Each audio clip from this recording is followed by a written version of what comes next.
Fat is in the fire. Queen and Harry set for a headline-grabbing showdown after Remembrance Day snub. Experts note Queen Elizabeth and Prince Harry will probably have an awkward first encounter, in light of the Remembrance Day snub. The Queen is a funny woman.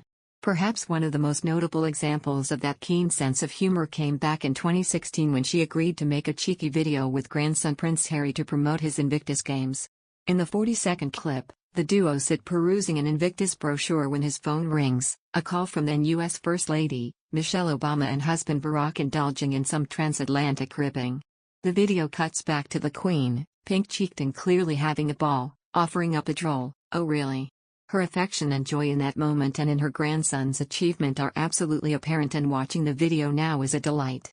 The closeness between the pair is full display, something that these days feels like a relic of the past.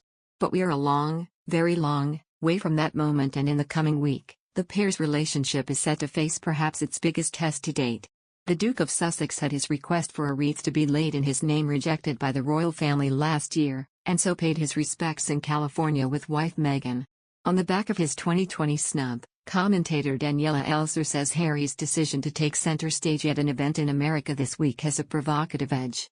On Wednesday, Harry will present in New York the Intrepid Valor Awards to veterans and military families living with the invisible wounds of war at the Salute to Freedom Gala. Elser claims the stage is now set for a very near, and very awkward, collision of public engagements. Palace aides told that when Harry requested that a wreath be laid for him at the Cenotaph in London, the Queen's reaction was either you work for the royal family or you don't. You don't make the royal family work for you.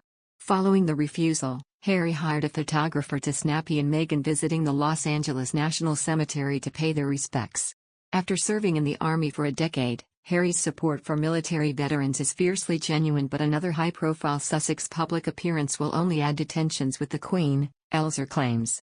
The royal author Daniela Elser wrote, however, with last year's defiant Wargraves move having seemingly failed to impress the powers that, Prince Harry, back in London, his decision to take part in another prominent outing around this event does have a certain provocative edge to it. If there is one word that comes to mind here, it's uncowed. Harry's refusal to relinquish any stake in the annual commemoration can be read in part as something of a laying down of the gauntlet, given that events around Remembrance Day are always a red-letter engagement for the royal family. Before concluding, she also added, "Still, surely this is a state of affairs that neither side would be pleased about."